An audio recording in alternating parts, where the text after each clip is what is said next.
Bonjour, chères toutes, de tous, il y a 2 hommes, bienvenue. Je suis très heureuse de vous accueillir ce matin au nom de Karine et Philippe Journeau, fondateurs du Philantrolab, et de Livia Lorangeois, qui en est la directrice, pour cette très importante conférence qui est la philanthropie au service des femmes, et avec un focus tout particulier sur la santé. Le Philantrolab est d'autant plus fier d'accueillir cette conférence que nous avons 2 organisations au sein de ces murs, une résidente et une incubée, qui travaillent pour faire connaître des réalités méconnues ou pour mettre en lumière une pathologie longtemps ignorée, voire négligée. Il s'agit de vaincre l'AVC, pour l'une, dont je salue la directrice Sofia Marinko, et Fondation Recherche Endométriose, dont je suis ravie d'accueillir et de saluer la cofondatrice et présidente Valérie Desplanches. Comme je le disais, il tenait à cœur au Philantrolab d'organiser cette conférence, parce qu'on le sait tous maintenant, les inégalités se creusent s'agissant du genre et s'agissant de la santé de la femme, d'autant que les crises se succèdent et les femmes sont souvent les premières victimes et la santé n'est pas mise à part. Donc aujourd'hui, on est content de mettre en lumière le travail justement de vaincre l'AVC et Fondation Recherche Endométriose, car c'est leur travail qui permet justement, en tout cas, d'essayer de réduire les inégalités. Ce travail aussi, et le premier du travail qu'elles font, c'est aussi l'information. Tout commence par l'information. À titre personnel, sans elle, je n'aurais pas su que l'AVC était la première cause de mortalité chez les femmes. Et quand elles s'en sortent, les séquelles sont beaucoup plus lourdes chez elles que chez les hommes. Je ne savais pas non plus qu'il a fallu attendre septembre 2020 pour inscrire l'endométriose au programme de recherche. Et ça, c'est dramatique. La pathologie a été observée la première fois en 1860 et on sait à quel point elle a été taboue et handicapante pour beaucoup de femmes. Donc c'est ça le travail de ces organisations et de toutes les autres, c'est de nous mobiliser, de nous informer et de nous éclairer. Et devinez quoi, c'est aussi la vocation du Philantrolab. Et donc aujourd'hui, nous sommes d'autant plus heureux aussi, de vous accueillir et on espère que vous allez sortir de cette conférence plus mobilisés, plus informés et plus motivés que jamais pour travailler à réduire ces inégalités. On a la chance d'avoir des experts, dont une chercheuse de l'INSERM qui nous fait l'honneur d'être ici, Nabila Boatianaji, qui a reçu le prix, je crois, Jeune Espoir. C'est bien ça? Il y a pas si longtemps que ça. Et il n'y a pas de conférence sans modératrice et nous avons la chance aujourd'hui d'avoir Marguerite de Rodelec qui est journaliste et cofondatrice de MedShake Studio. Donc je vous souhaite à toutes et à vous tous, une très très bonne journée, une très bonne matinée, une très bonne conférence et bienvenue au Philantrolab. Merci. Je vous laisse.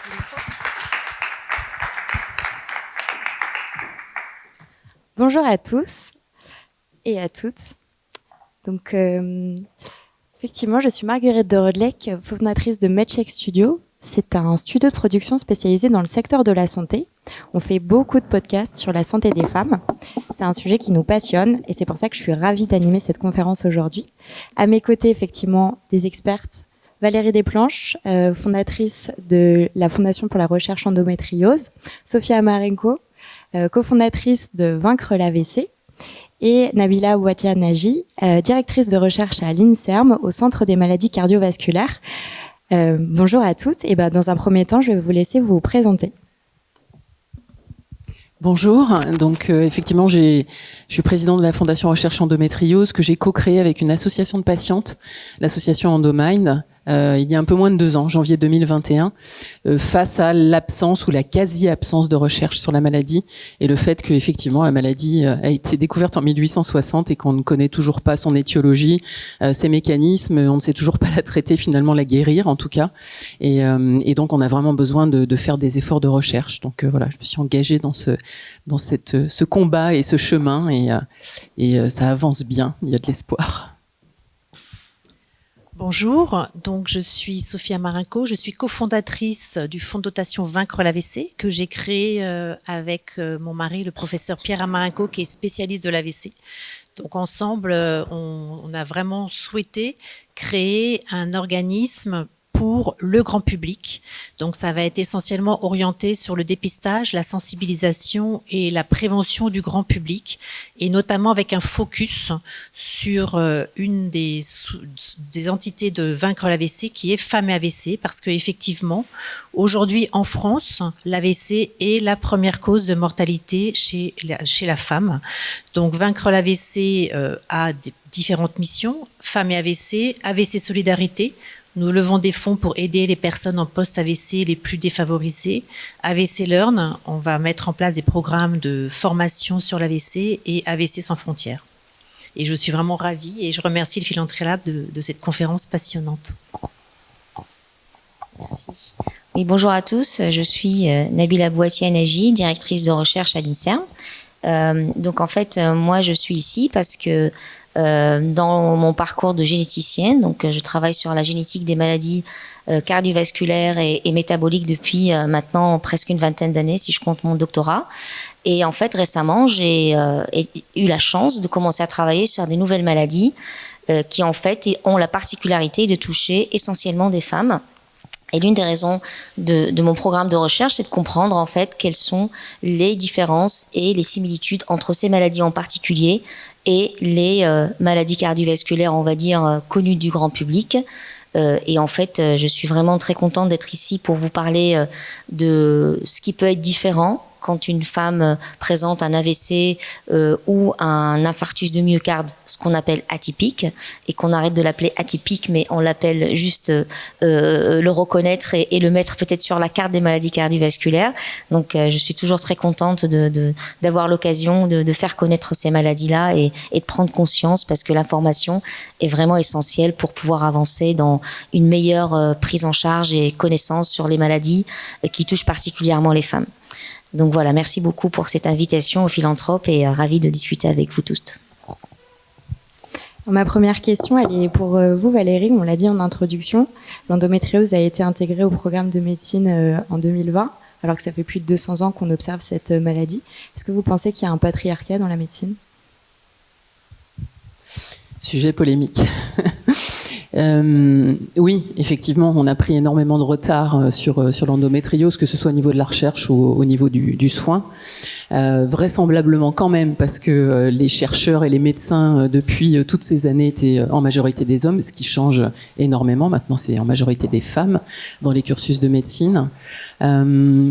Pour preuve, j'ai une phrase en tête qui m'a terriblement choquée, qui a été dite pendant les groupes de travail du plan national par un professionnel de santé qui disait: mais les adolescentes, qui est une grosse problématique de l'endométriose, parce qu'il faut diagnostiquer le plus tôt possible, et il y a des jeunes filles qui sont vraiment en errance et qui souffrent terriblement. Et sa réponse était de dire, donc certes, effectivement, il faut prendre en charge la douleur, ce qui est quand même important, mais qui disait: mais finalement, ces adolescentes, c'est pas la peine de les diagnostiquer, et on leur donne un traitement et on reporte le diagnostic. J'ai trouvé ça terriblement choquant et très synonyme de cette notion de patriarcat, qui est de dire, finalement, je décide à la place de cette jeune femme que je ne vais pas lui dire qu'elle a de l'endométriose et puis qu'on lui dira ça plus tard. Et quand on sait les conséquences que ça peut avoir en termes de fertilité, quand on repousse effectivement le diagnostic, j'ai trouvé ça très choquant. Donc ça existe encore. Cela étant dit, on l'associe souvent à la présence des hommes. Je pense qu'il y a un effet générationnel très important. Ça change énormément. Je vois des jeunes médecins, qui soient hommes ou femmes d'ailleurs, qui ont des comportements extrêmement différents. Donc je pense que cet effet générationnel est important, et moi je trouve qu'il y a beaucoup d'espoir dans leur comportement maintenant et dans le fonctionnement. Et puis je pense qu'il y a ce lien qui s'est installé, le lien entre le soignant et le patient, décaler finalement le sachant et le patient qui n'ose pas poser des questions, le sachant qui sait, et en l'occurrence en endométriose malheureusement il sait pas beaucoup, et je pense que ça le met dans une situation un peu difficile où il n'a pas toujours les réponses, et peut-être qu'on lui a pas assez enseigné. Comment dire, écoutez, ça je ne sais pas, ou avoir cette posture un peu différente. Donc je pense qu'il y a une relation soignant-soigné, au-delà du terme de patriarcat, qui est en train de bouger, qui est un peu secoué aujourd'hui, mais en tout cas qui est un peu à l'origine de ce phénomène et probablement de ce qui s'est passé sur endométriose, où on disait aux femmes, c'est dans votre tête. Il y a encore des jeunes femmes qui le disent aujourd'hui, de médecins qui ont dit, mais c'est dans votre tête. Et moi, je pensais que c'était fini, ça, que c'était il y a 10 ans, il y a 20 ans, mais non, ça existe encore. Donc ça bouge lentement, on va dire. Nabila, je me tourne vers vous. Vous êtes une ferveuse défenseuse de plus de femmes dans la recherche scientifique. Qu'est-ce que ça vous inspire, cette question? Alors en fait, mon parcours m'a amené à travailler et à découvrir que certaines formes de maladies cardiovasculaires, elles touchaient particulièrement des femmes. Et j'ai été vraiment très surprise au moment de découvrir cette particularité, parce que mes collègues qui travaillaient sur ces maladies pendant 20 ans avant moi, disons, ne donnaient pas de l'importance à cet aspect-là. Et donc je me dis que, bon, sans prétention, que peut-être c'est parce que je me suis penchée dessus, que j'étais sensible à cette question, que j'étais une jeune chercheuse à l'INSERM qui commençait à avoir un peu de responsabilité, qui était affrontée un peu au plafond de verre. C'était une période très particulière de ma carrière où je commençais à voir que voilà, je comprends pas, mes collègues ils ont le même âge, mais eux ils sont beaucoup plus soutenus, ça avance plus vite pour eux. Peut-être c'était ce contexte-là qui a fait que j'étais sensible au fait que certaines femmes peuvent venir avec des maladies un peu particulières, qui ne correspondent pas au tableau clinique typique. Et du coup, en fait, on met ça de côté en mettant la case atypique. En gros, atypique, c'est qu'on comprend pas en médecine. C'est ça ce que ça veut dire. Et effectivement, parce qu'on connaissait pas grand-chose sur ces maladies, qu'on les a un peu mis de côté. Et elles sont pas simples. Elles sont pas du tout. Elles rentrent pas dans les cases. Et pour des chercheurs, c'est un grand défi. Ça, c'est vrai. Et je rejoins vraiment tout à fait le commentaire que en médecine en général, et peut-être en France, où en fait on doit tout de suite apparaître comme quelqu'un qui va tout rassurer, c'est ce qu'on attend d'un médecin. En réalité, quand ils sont affrontés à des maladies comme l'endométriose ou les maladies, je vais les citer, comme ça on arrête le mystère, la dysplasie fibromusculaire artérielle ou la dissection coronaire spontanée, la SCAD notamment, c'est vraiment un mot que j'aimerais bien que les gens partent avec le mot SCAD dans leur tête. Comme on connaît pas grand-chose, ils sont vraiment, ils savent pas dire, en fait, on connaît rien sur ces maladies, j'aimerais bien vous dire plus, mais je n'en sais rien. Et donc ça, c'est quelque chose qu'on n'a pas l'habitude de dire dans le milieu médical en France à des patients. Et je comprends, parce que ça peut un peu donner peut-être plus de stress, de dire mais attends, j'ai quelque chose de très rare, de très bizarre, de très atypique, donc qu'est-ce qui va m'arriver, c'est encore pire. Et ça, beaucoup de gens qui ont des maladies rares, ils peuvent peut-être vous dire la même chose. Sauf qu'en fait, dans le cas de ces maladies cardiovasculaires, elles sont pas si rares que ça. Elles sont en fait tellement compliquées à diagnostiquer, à différencier des autres maladies, qu'on passe à côté. Et donc en fait, ce qui arrive souvent, c'est que on va penser que c'est une crise d'angoisse au lieu que ça soit un infarctus. On va penser que c'est dans la tête, c'est pour ça qu'on a une migraine systématique, c'est pour ça qu'on fait un AVC bizarre. On est trop stressé, ce qui n'est pas faux, parce que les âges dans lesquels en fait ces maladies surviennent, la SCAD, la dysplasie, c'est autour de 45 ans. Donc on est une femme. Moi, j'ai dit que c'est une période charnière pour les femmes, des enfants petits, donc j'ai une responsabilité souvent envers la génération suivante, mais des parents des fois souffrants. Il faut aussi s'occuper de ceux qui sont dans la génération d'avant, et des moments charnières dans la carrière. La quarantaine, c'est là, en gros, il faut qu'on démarre, qu'on décolle, qu'on devienne, qu'on soit au maximum. Si c'est dans ma situation où j'étais chercheur, il fallait que je confirme, que j'ai mon équipe, etc. Donc c'est vraiment une période extrêmement critique dans la vie des femmes en général. Et je me dis que peut-être parce que j'y étais et j'ai commencé à travailler sur ces maladies, que j'ai pris conscience qu'il fallait vraiment s'intéresser à cet aspect-là en particulier. Merci. Alors vous l'avez dit, on a peu d'informations, c'est pour ça qu'on parle de atypique, c'est parce que quand on dit que c'est atypique, c'est qu'on ne sait pas. Il y a une étude qui est sortie sur les liens entre endométriose et AVC. Sophie, qu'est-ce que cette étude nous apprend ?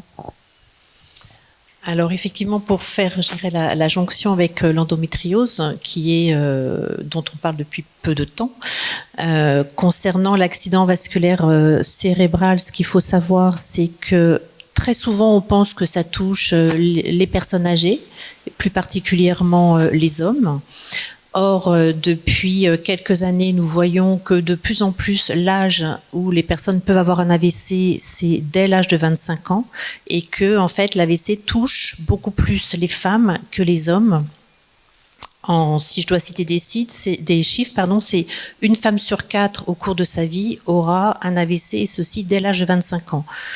Donc on reviendra, je pense, sur effectivement ce que nous avons entendu, c'est-à-dire que souvent les médecins ne considèrent pas une femme qui vient pour une migraine comme un risque d'AVC. Donc ça, nous en reparlerons. Et concernant l'endométriose, une étude récente qui date du mois de juillet, qui met en avant ces chiffres importants, que 34% des femmes sont plus à risque d'avoir un AVC lorsqu'elles ont une endométriose. Donc tout ceci juste pour non pas alarmer ces femmes qui ont une endométriose, mais pour qu'au contraire leur bilan et leur suivi cardiovasculaire soient pris en compte, qu'ils ne soient pas mis de côté. C'est vraiment une prise en charge globale de la pathologie de la femme. Donc vraiment, je pense que très souvent le médecin ne pensera pas à mettre en place des examens complémentaires chez une femme qui a une endométriose, il va penser à autre chose, mais il faut vraiment que nous, les femmes, on demande aux médecins d'être alertés à ce risque de maladie cardiovasculaire et notamment l'AVC. Ce que l'on sait pour cette étude, c'est que ce sont surtout les femmes qui ont subi une hystérectomie qui vont être plus concernées par l'accident vasculaire cérébral. Pour une autre partie des femmes, je maîtrise pas trop l'endométriose, mais qui va avoir un traitement hormonal de par cette pathologie, on rejoint le risque cardiovasculaire des femmes préménopausées ou ménopausées, où là, effectivement, les femmes sont un peu laissées pour compte parce que il y a beaucoup de choses à faire. Les médecins ne vont pas être forcément sensibilisés à prendre l'attention, à parler maladie cardiovasculaire, à parler AVC chez une personne qui vient consulter pour une ménopause. En tous les cas, ça commence un peu à bouger, mais on a beaucoup de choses à faire. Nous, ce qui nous a semblé vraiment important, bien évidemment, et c'est l'objectif de vaincre l'AVC, de Femmes AVC, c'est de s'adresser au grand public, c'est d'alerter, de sensibiliser les femmes à leur première cause de mortalité, parce que je ne sais pas si vous qui êtes présentes saviez que la première cause de décès chez la femme est l'accident vasculaire cérébral, mais en tous les cas, c'est vraiment très méconnu, c'est sous-estimé. On est toujours, nous, chez Vaincre l'AVC, admiratifs de la Tour Eiffel pour Octobre Rose, de tout ce qui est fait, et c'est fabuleux, il faut continuer. Mais si vous devez avoir quelque chose en tête, c'est qu'une femme sur 4 a un risque d'avoir un AVC au cours de sa vie, c'est une femme sur 8 pour le cancer du sein. Donc vraiment, il y a un travail énorme à faire auprès des femmes pour passer ces messages de sensibilisation. Nous, au sein de Vaincre l'AVC, je vous ai mis des petits flyers sur votre chaise. On a créé un algorithme qui permet de dépister, de savoir si on est à risque ou pas d'avoir un accident vasculaire cérébral. Ça, c'est vraiment une de nos missions majeures, c'est qu'on veut vraiment faire en sorte que la population puisse être dépistée. C'est une première étape de la prévention. Une fois que vous avez fait ce test, vous pouvez recevoir un compte-rendu extrêmement détaillé de chaque question auquel vous avez répondu. Vous pouvez l'imprimer et aller voir votre médecin, généraliste ou spécialiste, en disant, voilà, j'ai un risque, maintenant, qu'est-ce qu'on fait ? Parce que là encore, on parle de différence entre les femmes et les hommes, et très souvent, d'une part, les femmes remettent généralement leurs symptômes à plus tard parce qu'elles vont s'occuper du symptôme du mari, des enfants, des parents à prendre en charge. Elles vont minimiser leurs symptômes parce qu'on est habitué à avoir des douleurs de règles, à être enceinte, à avoir des douleurs. Donc voilà, tout passe après. Donc vraiment, il faut se sensibiliser à tout ceci. Alors, il y a des maladies qui touchent préférentiellement les femmes, il y a des maladies qui touchent que les femmes, comme l'endométriose. Où est-ce qu'on en est dans la recherche aujourd'hui, Valérie ? Vaste sujet, je sais pas combien on a de temps. En fait, pardon. Ce qu'on constate sur l'endométriose, c'est qu'on a fait de la recherche assez tard et que du coup la recherche qu'on fait aujourd'hui, c'est plutôt de la recherche clinique et assez peu de recherche fondamentale. Or là, il y a un vrai sujet, c'est-à-dire que on ne pourra pas trouver de traitement à la maladie, pour simplifier, si on ne comprend pas les mécanismes de la maladie ni comment elle s'installe, et on ne pourra pas la prévenir, évidemment, si on ne sait pas pourquoi elle advient. Donc aujourd'hui, il y a un besoin fondamental de recherche fondamentale parce qu'on n'est pas très avancé. On commence à avoir des pistes, on commence à savoir aujourd'hui qu'il y a une origine génétique pour la moitié. 50% de l'explication de la maladie vient d'une origine génétique, notamment sur les formes les plus graves. Donc il y a des fratries vraiment de femmes qui sont atteintes sur des atteintes graves de la maladie. Et puis l'autre partie, comme souvent sur les maladies notamment inflammatoires, les maladies chroniques, sont les facteurs environnementaux.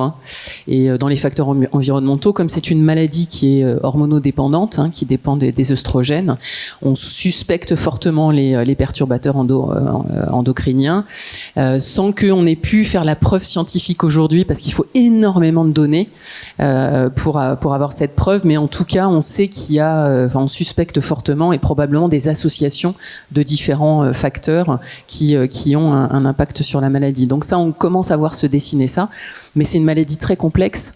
Donc la génétique, il y a une quarantaine de gènes qui ont été identifiés, donc inutile de dire qu'on n'a pas encore la cible et qu'on ne sait pas le gène, il n'y a pas un gène responsable de la maladie. Donc ça, c'est un peu pour l'origine de la maladie. Et puis après, il y a de la recherche aujourd'hui sur les traitements, sur la chirurgie.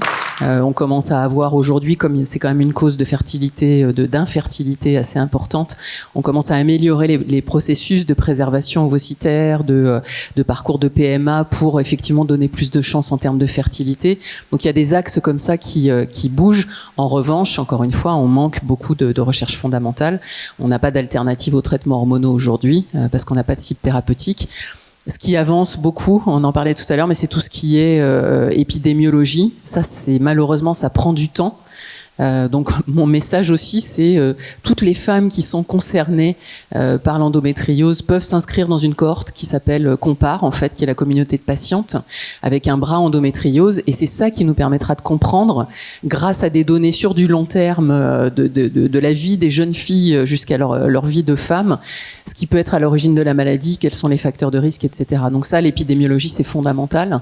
Et heureusement, en France, on a une cohorte importante, et dans le plan national recherche endométriose, le plan national endométriose en particulier sur la recherche, il a été décidé d'attribuer des moyens, notamment sur la partie épidémiologique, pour avoir vraiment des cohortes de femmes. Ça, c'est un sujet, si on veut comprendre la santé de la femme, il faut avoir des cohortes de femmes sur lesquelles on va pouvoir étudier l'endométriose. Donc ça avance petit à petit, mais ça reste quand même très très lent. C'est très clair. Donc c'est pour ça qu'on pense qu'il faut des financements, parce que la question c'est souvent pourquoi la recherche n'avance pas sur l'endométriose. 1, parce que c'est une maladie taboue qui concerne les femmes. 2, parce que c'est une maladie dite, j'ai horreur de ce terme, mais qui est utilisée et qui a une terminologie bénigne, c'est-à-dire qu'en gros on n'en meurt pas. C'est-à-dire on souffre comme un chien toute sa vie, mais on n'en meurt pas, donc c'est une maladie bénigne. C'est une maladie complexe, donc effectivement... et puis il n'y a pas de financement. Et un chercheur, il fait de la recherche là où il y a des financements, parce qu'il passe la moitié de son temps à chercher des financements, ce qui est normal.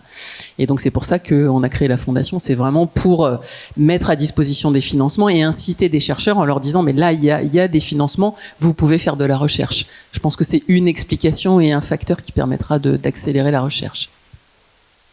Merci. Alors les maladies cardiovasculaires, c'est 30% des causes de mortalité chez la femme. Est-ce qu'on a assez de recherches cliniques, Labia, sur ces maladies? Alors en fait, on a une vision des maladies cardiovasculaires comme quelque chose de unique et défini, et voilà, c'est malheureusement beaucoup plus hétérogène de ce qu'il paraît. Et donc en fait, l'une des choses qu'on essaye de progresser en recherche récemment, c'est justement de travailler sur les aspects les plus divers et variés de la maladie cardiovasculaire. Parce qu'en fait, rien que dans les spécialités, Vous avez des neurologues qui travaillent sur les maladies cardiovasculaires parce que l'AVC en fait partie, en fait, c'est neurovasculaire. Et vous avez les cardiologues qui travaillent sur l'hypertension, sur l'infarctus, sur l'insuffisance cardiaque, etc. Vous avez les néphrologues qui vont travailler sur les complications qu'il peut avoir un diabétique parce qu'il va aussi être à risque pour le risque de microvasculation. Donc en fait, il va beaucoup regarder les facteurs de risque cardiovasculaire de ces patients. Vous avez le diabétologue qui doit être au courant. Donc en fait, juste pour illustrer l'idée que c'est en fait un ensemble très hétérogène de complications qui arrivent dans l'organisme quand on développe en fait un problème cardiovasculaire. Et comme c'est extrêmement hétérogène, comme vous dites, on va faire la recherche là où il y a de l'argent. On va commencer aussi par la situation les plus simples. Et c'est vrai que c'est très complexe. Et donc, en fait, on décortique le schéma petit à petit. Donc, on a commencé, et grâce à la recherche fondamentale, on a, par exemple, développé des statines qui font baisser le cholestérol d'une façon vraiment efficace pour diminuer, en fait, ces fameuses plaques d'athérosclérose qui s'accumulent dans les artères, qui peuvent boucher l'artère coronaire et être à la cause d'un infarctus, l'artère carotide et monter, en fait, un caillou de sang dans le cerveau et faire un AVC. Tout ça, en fait, on a beaucoup progressé par étudier ces mécanismes-là pour proposer des traitements, mais tout le monde ne répond pas bien aux statines, ça c'est connu. Donc en fait, il reste beaucoup de lacunes à savoir pourquoi les gens ne répondent pas aussi bien aux traitements actuels. C'est valable aussi pour beaucoup de traitements d'hypertension, pour baisser la pression. Excusez-moi. Et ce qui reste en fait très compliqué, c'est que les femmes, elles ne correspondent pas vraiment au schéma classique. Et typiquement, les maladies sur lesquelles je travaille, j'ai rencontré des patientes qui ont souffert d'un infarctus de type SCAD, à qui on donne des statines et à qui on fait la même rééducation post-infarctus que n'importe quel autre cas d'infarctus. Et mon but, c'est de comprendre en fait et de proposer des mesures thérapeutiques ou de suivi ou de prévention tout simplement qui soient vraiment adaptées à leur cas. Parce qu'ils ne font pas un infarctus parce qu'ils ont un caillot de sang à cause de l'accumulation de l'athérosclérose. On sait pour l'instant qu'elles font ce caillot de sang parce que leur coronaire se déchire. Et moi, je veux comprendre pourquoi leur coronaire se déchire alors qu'elles sont en pleine forme, qu'elles sont minces, qu'elles font du sport, qu'elles ont une diète correspondant aux recommandations. C'est ça ce qui est un petit peu... Je veux pas faire peur à tous les personnes qui suivent les recommandations et se disent « Oh là là, je suis à risque ». Non, c'est pas du tout ça. C'est qu'en fait, elles sortent du cadre habituel ou compris déjà du risque cardiovasculaire. Et notre but dans mon laboratoire que j'essaie de développer avec ces approches génétiques, c'est de en fait mettre la lumière sur qu'est-ce qu'il fait de particulier comme risque chez ces patientes-là. Et pour cela, en fait, on a besoin de fonds de recherche, on a besoin de faire connaître les maladies. Et en fait, c'est vrai que l'une des grosse frustration que j'ai actuellement, c'est que les patientes ne peuvent pas vraiment facilement parler de leur maladie parce qu'elle paraît toujours comme quelque chose de atypique et dire en fait que j'ai fait un infarctus particulier, c'est toujours un petit peu frustrant pour elles et surtout parce qu'on le comprend pas encore. Donc voilà, juste pour dire à la fin que plus on comprendra les différents aspects qui sortent du cadre du cardiovasculaire, c'est un terme en fait qu'on met sur beaucoup de choses. J'ai travaillé dans le passé et c'est des maladies qui touchent pas particulièrement les femmes, qui touchent des femmes et des hommes, sur les valvulopathies, qui sont considérées comme bénignes, comme vous dites en fait. Mais sauf que les personnes peuvent faire une mort subite parce que leurs valves ne se ferment pas bien et qu'en fait ils vont perturber le rythme cardiaque jusqu'à faire une mort subite. Et nous on travaille sur ces valvulopathies, on a trouvé qu'ils avaient des causes génétiques différentes du reste des maladies cardiovasculaires. Donc c'est valable pour beaucoup d'aspects. Et en fait de travailler sur ou essayer de montrer que malheureusement ce n'est pas une seule entité, ça permettra peut-être de mieux traiter ces maladies-là dans le futur et surtout mieux les prévenir parce qu'en fait c'est toujours plus facile de prévenir des maladies aussi complexes, aussi chroniques avec des conséquences aussi graves comme un AVC qui finit par en fait rendre la vie quotidienne des personnes qui l'ont subi mais vraiment très très difficile. Même si on ne meurt pas, ça reste quand même extrêmement important d'éviter que les gens arrivent jusqu'à l'AVC, jusqu'à l'infarctus. Voilà, si on arrive en fait à mieux expliquer, à mieux les décrire, on va arriver à ce qu'on espère dans mon domaine, à la médecine de précision, qui est basée sur les données génétiques et cliniques et beaucoup de choses qu'on pourrait savoir sur les patients. Et au lieu de proposer en fait la solution, si on a un infarctus, on va être avec les statines toute sa vie et c'est tout. Donc ça, c'est la solution, on va dire, basique. On aimerait bien proposer des solutions personnalisées et plus précises, qui vont au cœur du problème et non pas juste de façon globale sur le maladie cardiovasculaire. Sophie, on l'a dit, il y a de plus en plus de femmes médecins ou dans la recherche. Si les chiffres que j'ai regardés sont bons, on est aujourd'hui à 60% des femmes dans les amphis d'études de médecine. Est-ce que vous pensez que ces inégalités dont on parle depuis le début, elles vont finalement s'estomper naturellement ? Alors effectivement, au niveau des étudiants en médecine, ce que l'on voit maintenant dans les hôpitaux, c'est même, je crois, plus que 60% des médecins qui sont des femmes. Alors, on espère effectivement que, de par ce fait, elles soient plus sensibilisées aux pathologies de la femme.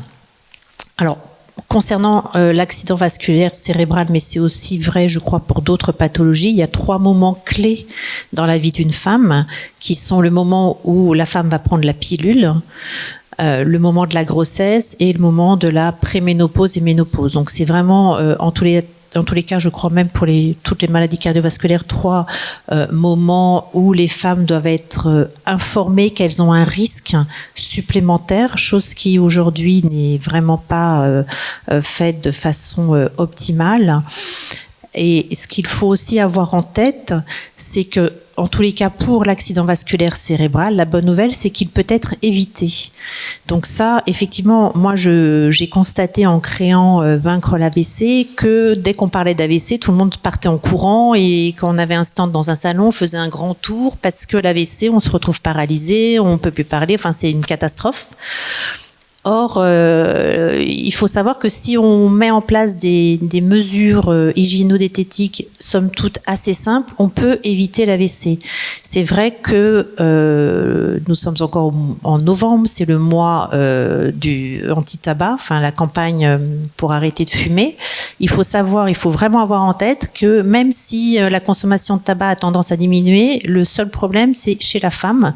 Non seulement en France, elles n'arrêtent pas de fumer, mais en plus elles augmentent et elles sont à égalité avec la Grèce, qui est le pays où les femmes fument le plus.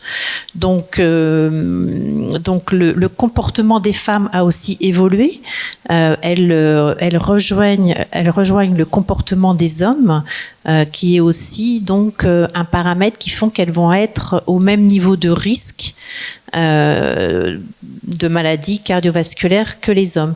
Donc en mettant en place des mesures assez simples, faire du sport, c'est tout bête à dire, mais si on a une pratique régulière par semaine de sport, on se prémunis de maladies cardiovasculaires. Essayer au moment de la ménopause, préménopause, bien effectivement d'avoir des mesures alimentaires un peu différentes parce que le métabolisme n'est plus le même, donc on va devenir en surpoids beaucoup plus facilement. En fait, on a plein de petites choses à mettre en place qui peuvent nous permettre d'éviter d'avoir un AVC. Maintenant, la problématique, c'est que la femme est en face d'un médecin à ces moments clés de la vie, le médecin n'est pas forcément, lui, du tout orienté prévention cardiovasculaire et va plutôt parler de la grossesse, va plutôt parler de la pilule, mais sans aller plus loin. Et là, vraiment, on a un gap énorme à faire et peut-être qu'en étant maintenant à des populations de médecins de plus en plus féminins, nous allons pouvoir avoir un impact sur ces mesures à prendre en place. En tous les cas, nous, au sein de Vaincre l'AVC, c'est vraiment Femmes AVC une des missions importantes que l'on veut mener à terme. Et faire passer le message que l'AVC, oui, c'est vraiment pas sympa comme pathologie, mais on peut l'éviter, on peut le prévenir, on peut se dépister. Donc ça, c'est vraiment important. Il faut faire passer le message que on peut savoir si on est à risque d'AVC ou pas, et dès le plus jeune âge, parce que vraiment, ce qu'il faut avoir en tête, c'est qu'on est toutes concernées dès l'âge de 25 ans, et le curseur a tendance à diminuer. de par ce qu'on vient de voir, c'est-à-dire que le mode de vie qui devient identique à celui des hommes, parce que les jeunes utilisent de plus en plus, je crois qu'il faut le dire, les drogues. Très souvent, quand on voit des AVC chez des patients très jeunes, c'est souvent associé à des prises de cannabis ou autres. Donc voilà, plein de modifications de vie qui font que les femmes maintenant sont autant à risque que les hommes. Juste pardon, pour compléter rapidement ce que vous avez dit, Sophie, je pense sur la féminisation, je pense que oui, ça va dans le bon sens. Ça ne suffit pas. Encore faut-il que les professionnels de santé se pensent aussi femmes et pas seulement professionnels. Et je pense que quelquefois on a un peu tendance, on vit en professionnel et on oublie qu'on est une femme. Donc ça veut dire qu'il faut, vous l'avez dit, hein, c'est cette prise de conscience à un moment de se dire ah mais au fait, je suis une femme, je connais la problématique féminine et donc je l'introduis dans ma pratique. Et puis il y a un sujet que vous aviez mentionné, Sophie, aussi, mais qui est important, c'est effectivement que les femmes elles-mêmes, que nous écoutions. Et je pense que ça, c'est quelque chose qui n'est pas du tout dans les gènes. C'est sûrement pas une question de gène, mais en tout cas dans l'éducation, de s'écouter aussi, de pas repousser les symptômes, pas repousser les visites chez le médecin, ce qui reste la majorité des femmes, pas dire à nos filles que c'est normal de souffrir parce qu'on a souffert. Donc je pense que on peut pas attendre seulement des professionnels de santé de faire le job, j'allais dire complètement. Il faut aussi que les femmes alertent, si elles ne sont pas satisfaites, qu'elles changent de médecin, si elles ne se sentent pas écoutées. Voilà, il faut aussi que chacun, j'allais dire, joue sa partie dans la relation entre le médecin et la patiente. C'est extrêmement important, je pense. C'est ça qui fera bouger les lignes au bout du bout. C'est pas seulement la féminisation des professionnels de santé.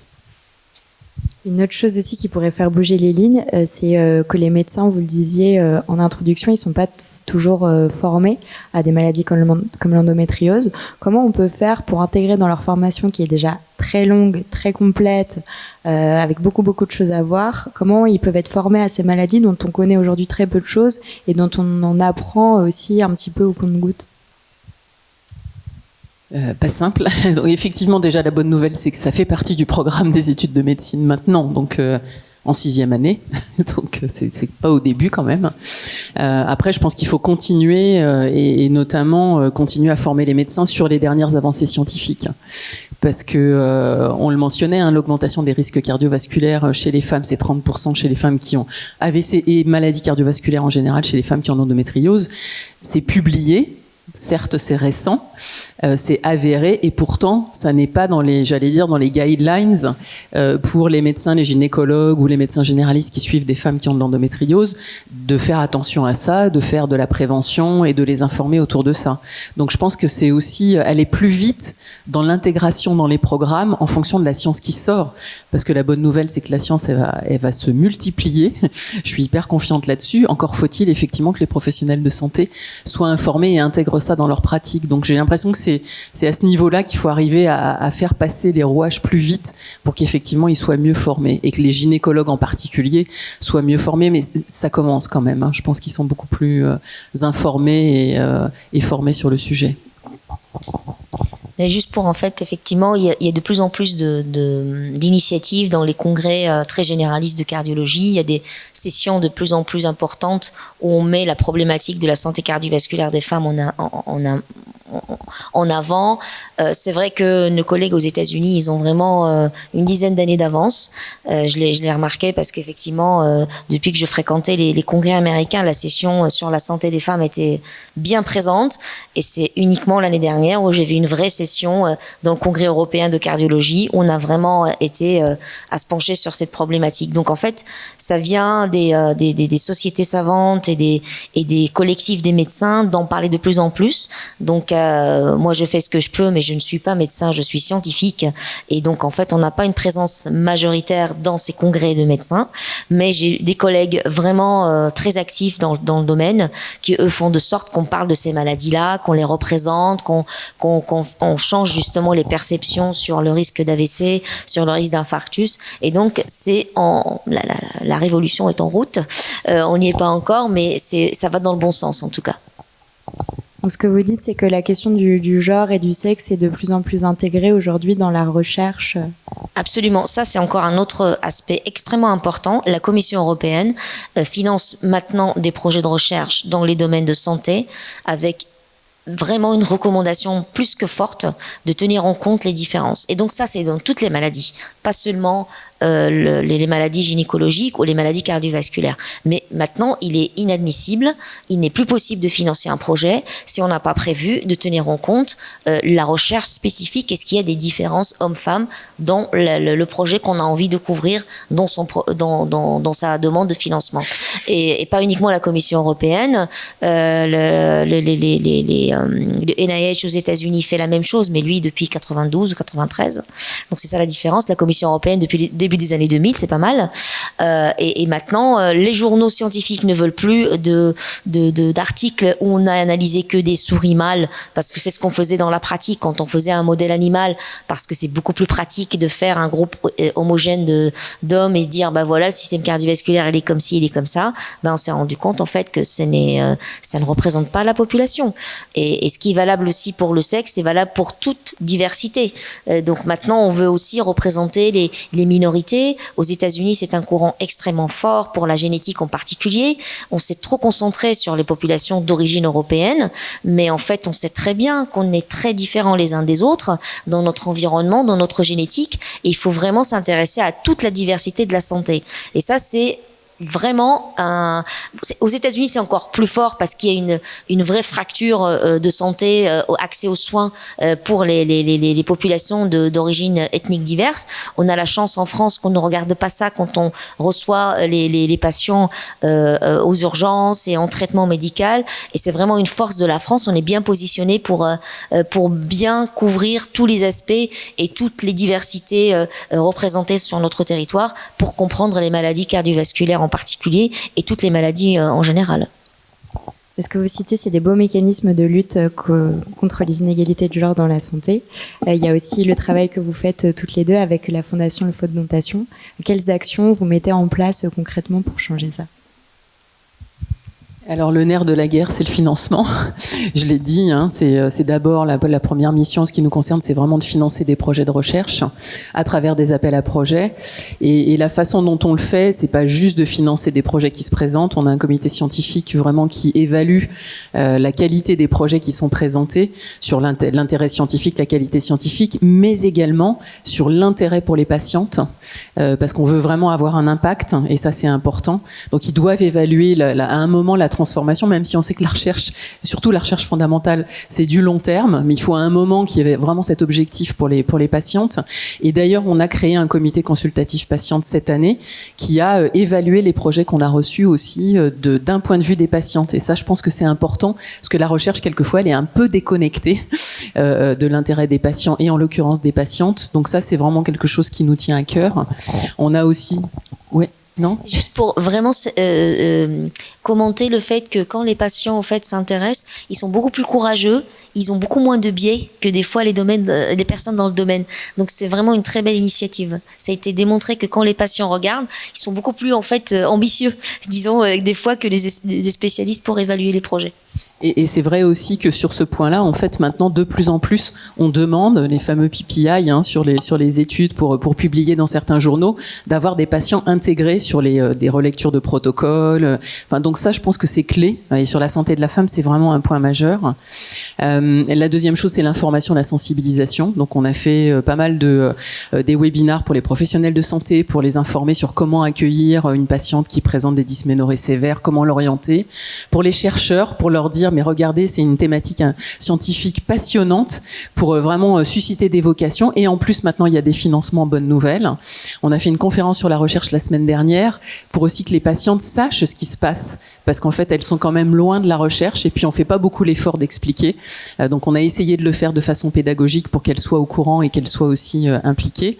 Et puis après, il y a tout un aspect, je pense, important qui est, on parle beaucoup d'écosystème, mais c'est de construire un écosystème. Ce que j'ai noté, moi, en m'intéressant au sujet, c'est que déjà, il y a peu de gens qui travaillent sur le sujet en France. Il y a quelques équipes qui sont assez dispersées, qui collaborent peu.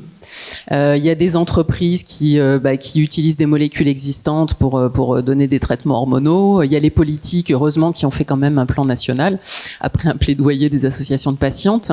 Mais c'est vraiment de faire travailler ces entités, les patientes, les chercheurs, les médecins, les entreprises, les politiques, vraiment pour à un moment être efficaces tous ensemble. Je pense qu'on n'a pas, en tout cas sur cette maladie, mais c'est sûrement le cas pour d'autres maladies, pas fait preuve d'intelligence collective. Et j'ai la conviction qu'avec de l'intelligence collective, avec tous ces regards autour de la table, on pourra aller plus vite. Donc ce qu'on essaie de faire aussi, c'est ça, et c'est d'aller attirer des jeunes chercheurs, les prendre tout jeunes quand ils sont pas encore partis sur une spécialité. C'est intéresser d'autres disciplines. On sait que quelqu'un qui travaille sur le cancer, on l'a vu sur un des projets cette année qu'on soutient, c'est une chercheuse qui travaillait sur le cancer et qui s'est dit mais finalement les mécanismes immunitaires dans le cancer, on n'arrive pas à détruire les lésions, c'est qu'il y a un défaut des mécanismes immunitaires. Ben finalement, l'endométriose, c'est pareil. Le système immunitaire, il fonctionne pas bien, il détruit pas les lésions. Et donc, elle s'est dit, ben, il y a une cible qu'on a identifiée dans le cancer, je vais voir si ça marche sur l'endométriose. Donc, c'est vraiment ce regard d'autres experts, puisqu'il n'y en a pas beaucoup sur l'endométriose, mais de gens qui travaillent sur autre chose et qui, à un moment, vont se dire, mais finalement, il y a quand même des points communs. Mon expertise, mes outils, je vais les mettre au sujet de l'endométriose. On a un chercheur qui travaillait sur l'intestin. Alors, on pourrait se dire quel lien, intestin, utérus. Ben, il y a un lien parce que c'est du muscle lisse. Et lui, quelqu'un lui a dit, dis donc, toi, tu travailles beaucoup, t'es biophysicien, tu travailles sur la contractilité de l'intestin, tu pourrais pas regarder l'utérus. Et puis, du coup, ben, il l'a regardé, et puis il s'est dit, mais finalement, l'outil que j'ai mis au point, je peux regarder la contractilité de l'utérus, puisque dans l'endométriose, il y a une hypercontractilité qui provoque la douleur. Et puis, il met cet outil au service de l'endométriose et il va mettre une thèse qu'on finance pour essayer de comprendre quelles sont les molécules alimentaires, chimiques, hormones qui impactent la contractilité de l'utérus.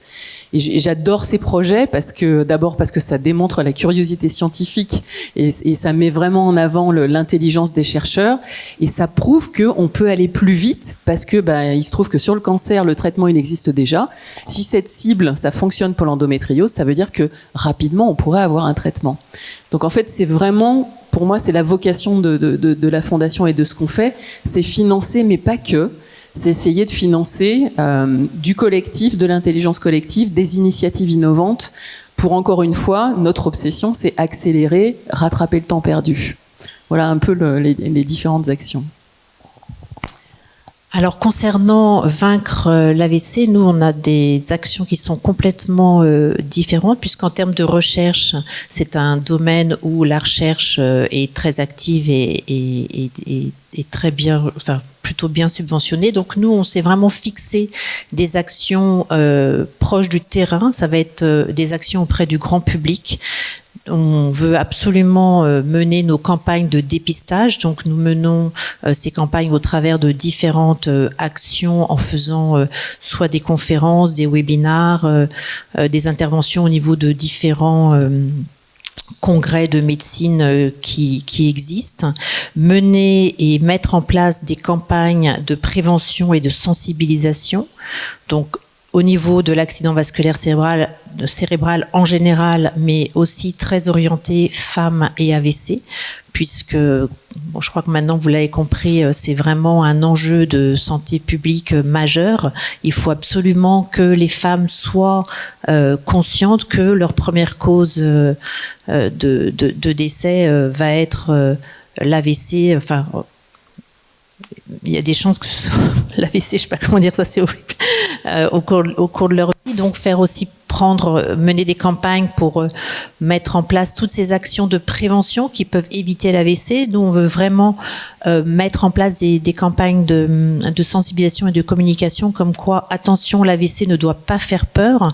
Effectivement, par rapport à un infarctus du myocarde, quelqu'un qui a un infarctus du myocarde, s'il s'en sort, il n'y aura pas de séquelles. Le problème de l'AVC, c'est que c'est la première cause de handicap acquis. Ça veut dire que effectivement il peut y avoir des séquelles, mais tout ceci, il faut vraiment avoir en tête qu'on peut l'éviter. On a donc des appels à dons pour mener toutes ces campagnes de sensibilisation parce que ça a un coût. communiquer, c'est bien, mais il faut créer les supports, avoir des contacts. On a pour 2023 une campagne dédiée aux femmes qui est vraiment superbe. J'espère que vous aurez l'occasion de la voir dans la presse.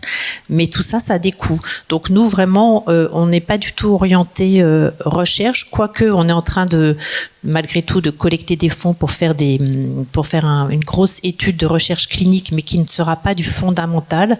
Nous, ça va vraiment être de la clinique. Je crois qu'en fondamental, ça avance pas mal au niveau de l'AVC.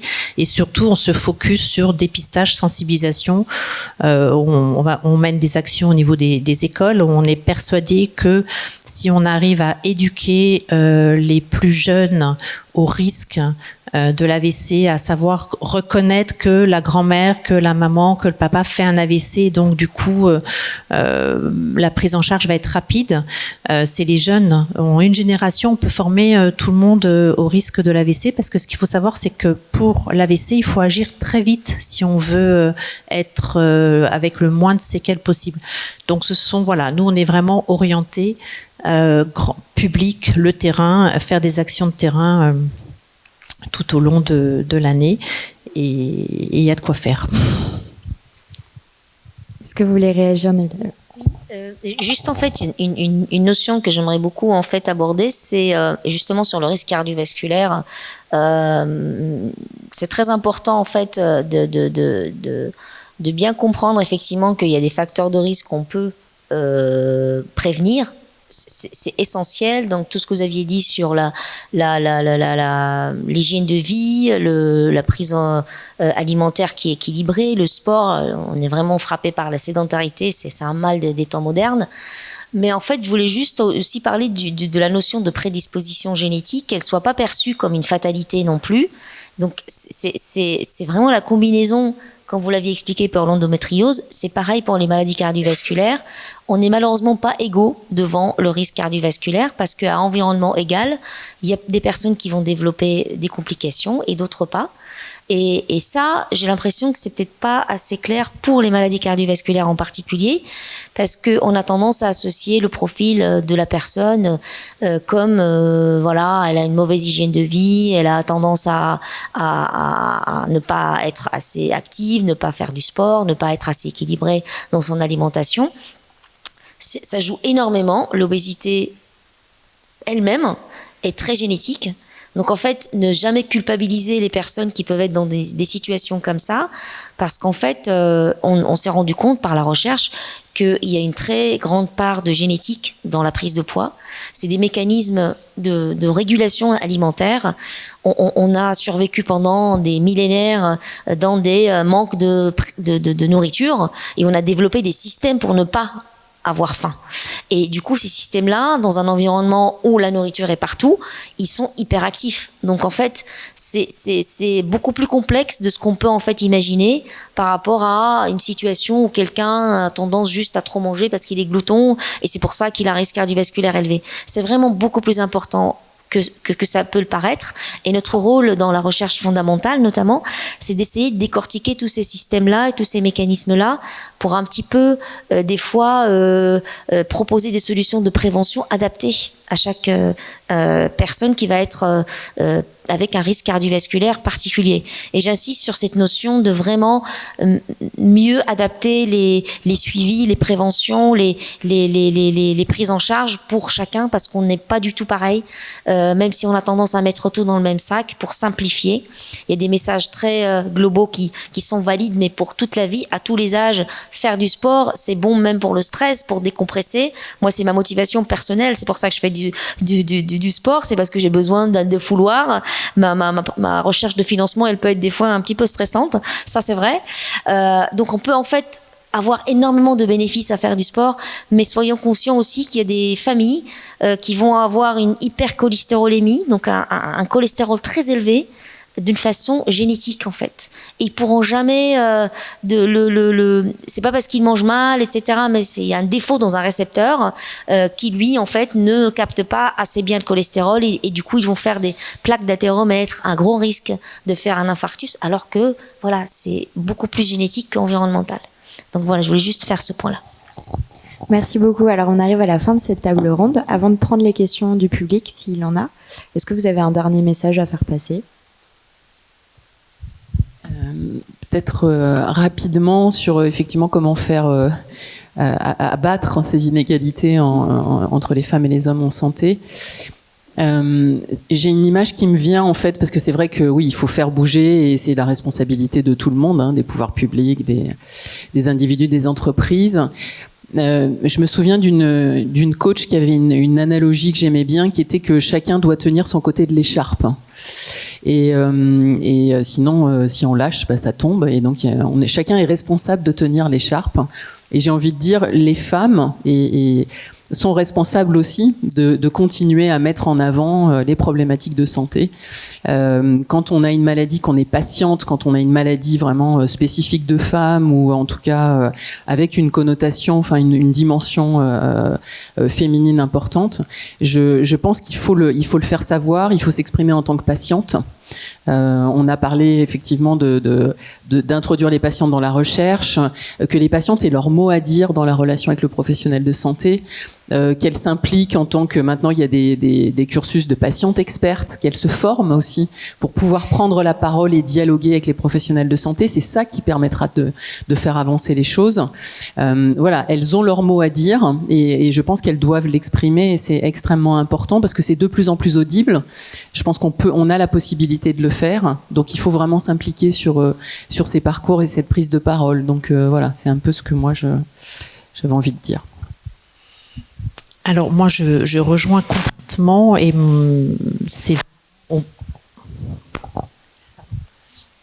on doit tous et toutes être acteurs aussi de sa santé. Donc je crois que ça rejoint. Il faut vraiment ne pas hésiter à être aussi acteur de sa santé.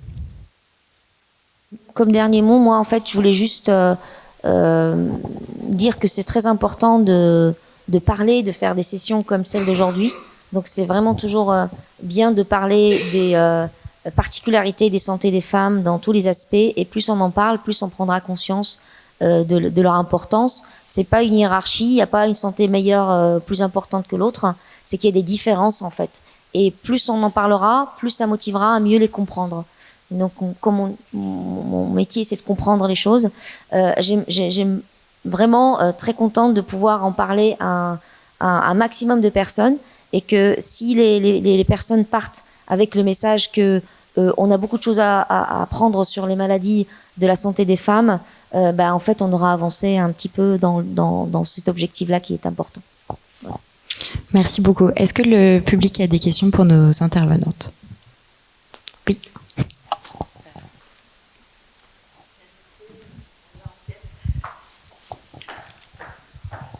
Merci.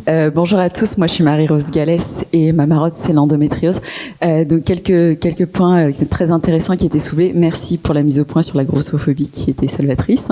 Deuxième point, promis, quand vous faites une crise d'endométriose sur les toilettes avec une bassine sur les genoux, le lien intestin et utérus, quand vous sentez tout qui se contracte à l'intérieur, je vous assure que vous le faites sans aucun problème. Donc les scientifiques, eux, ne l'avaient pas fait, mais nous, sur le terrain, on l'avait fait, il n'y a pas de problème. Ce qui a été souvent soulevé, c'est cette fameuse question, mais oui, la médecine se féminise, donc on va résoudre le problème du sexisme médical. Alors ça, c'est quelque chose qu'on me sort éternellement avec une candeur tout droit sortie d'un téléfilm de Noël. Malheureusement, la vie n'est pas un téléfilm de Noël. La réalité sur le terrain est beaucoup plus compliquée. Et si vous lisez le rapport des Nations Unies sur les violences médicales en France, oui, parce que la situation est telle que les Nations Unies en finissent quand même par s'inquiéter et étudier la situation. Ça fait un peu froid dans le dos, à juste titre. Et dans ce rapport, on vous cite une étude qui a été faite par une sociologue. Une sociologue qui donc a passé plusieurs années auprès des médecins dans les hôpitaux à étudier le comportement de ces médecins femmes. Non seulement, non, les femmes ne sont pas moins sexistes, voire même c'est pire. C'est pire et ça tient à l'histoire de la médecine. Je vous passe tout l'historique de la création de la formation d'infirmière par Florence Nightingale, qui nous a pas forcément rendu service sur ce coup-là. Mais du coup, le métier de médecin, c'était un métier d'hommes. Et donc, on va avoir un phénomène psychologique, sociologique, qui consiste à ces femmes à vouloir prouver qu'elles ont mérité cette place dans ce milieu d'hommes. Et des fois, elles sont encore plus sexistes. C'est vraiment ce qui ressort des études sociologiques. On va parfois même avoir plus de sexisme de la part de ces femmes. Donc, c'est quand même plus compliqué que ça. Et je pense qu'il va falloir vraiment travailler sur l'approche du métier en soi, de médecin, de la relation patient-médecin, et qu'au final, c'est pas tant une question de genre, parce qu'aussi étrange que cela puisse paraître, le sexisme n'a pas de sexe. Et je finirai sur le rôle des patients et de leur intervention. Effectivement, il faut qu'on puisse s'exprimer, mais il faut vraiment qu'on ait une liberté de parole. Et c'est vrai que très souvent, on a quand même le bon patient participant et le mauvais patient participant. Alors le bon patient participant, celui qui va avoir sa petite étoile, sa petite carte, vous savez, quand on était en CP, qu'on faisait bien nos devoirs, la maîtresse nous donnait une petite carte. Généralement, ça, c'est quand on remplit bien les questionnaires. Là, ça va, on a le droit à sa petite carte. Si on commence à soulever un petit peu ce qui est problématique, notamment donc le sexisme dans la santé, les violences, moi j'ai un gros problème sur le terrain, c'est-à-dire qu'une partie beaucoup trop importante des endométriosiques que je rencontre ont été tellement maltraitées qu'elles sont en syndrome de stress post-traumatique. On les retrouve dans le même état que des victimes de viol, que des victimes d'attentats, que des victimes de guerre. On est obligé de leur faire suivre la même prise en charge via le MDR, donc le syndrome de stress post-traumatique en violence gynécologique. Là aussi, ça a été soulevé par le rapport du Haut Conseil à l'égalité sur les violences gynécologiques. Mais là, quand vous êtes le patient qui va soulever ces problématiques, vous n'avez plus la petite carte, la petite étoile du bon patient. Donc effectivement, il faut qu'on puisse s'exprimer. Mais il faut qu'on puisse s'exprimer vraiment sur toute la maladie, tous les aspects, et qu'on ne soit pas seulement valorisé en tant que patient quand on rentre dans les clous et qu'on répond comme le bon petit patient. Voilà. Merci à vous. Merci beaucoup. Est-ce que... Oui, d'autres questions? Je ne sais pas si on peut donner un micro. Je voulais juste faire un petit commentaire par rapport effectivement au sexisme de la part du corps médical. Je partage cette analyse et je pense que ces données sont tout à fait correctes, mais je suis vraiment très optimiste parce que la nouvelle génération ne suit pas ce schéma. C'est ça, exactement.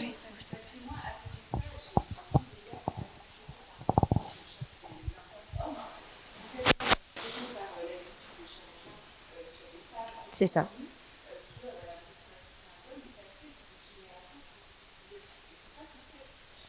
Tout à fait. Exactement. Voilà, donc en fait, je suis vraiment très optimiste parce que j'ai des collègues cardiologues, notamment c'est mon domaine et celui que je fréquente, où vraiment cette prise de conscience que la santé cardiovasculaire des femmes est différente, est importante et il faut s'en occuper, c'est clair et net, il n'y a plus aucun doute là-dessus. Et voilà, donc c'est la génération qui va faire que ça change et non pas le corps uniquement. Bonjour mesdames, merci pour vos interventions. J'avais une question un peu plus orientée collecte de fonds. Je voulais savoir si ces inégalités de genre se retrouvaient également dans le profil de vos donateurs.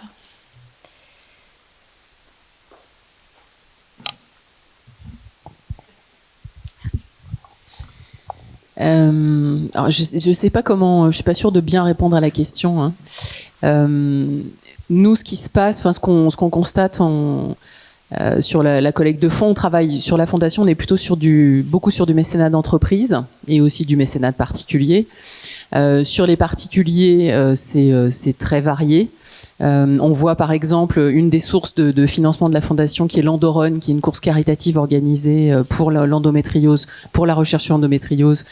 Les profils sont très variés, c'est souvent d'ailleurs les aidants, les familles, les proches qui participent. Et sur la partie entreprise, c'est vrai que l'endométriose, je dis toujours qu'au-delà d'une cause médicale, c'est une cause sociétale. Et c'est sous cet angle-là qu'on l'aborde souvent avec les entreprises mécènes. Et je pense que c'est à ça qu'ils sont sensibles.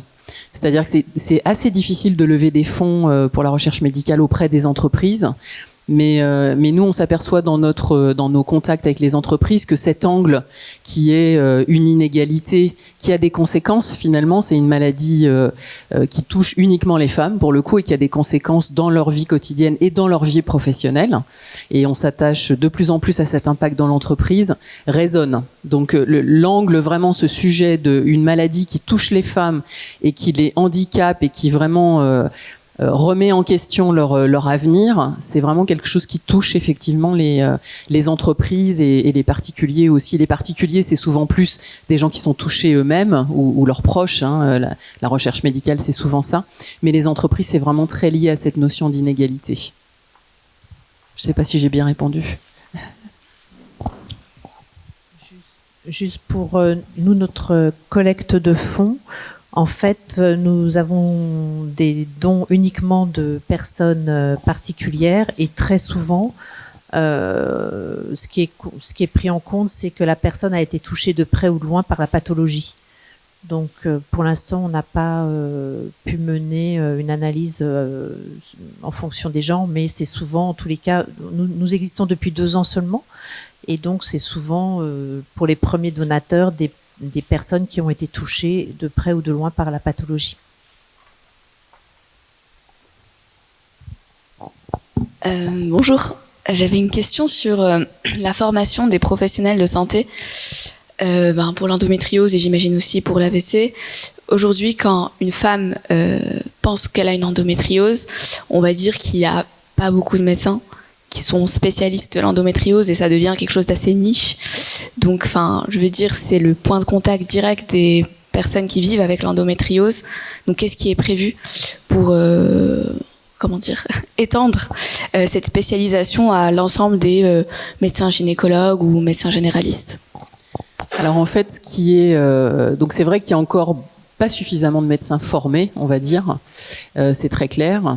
Dans le plan national, en fait, ce qui est prévu et qui est en train de bien se déployer, c'est la création vraiment de filières, donc avec des liens ville-hôpital. Parce qu'en fait, l'endométriose, c'est une maladie qui est multiforme, qui peut être très très bénin, avec quelquefois complètement asymptomatique, avec des atteintes très graves qui nécessitent de la chirurgie. Mais ça, c'est une petite fraction.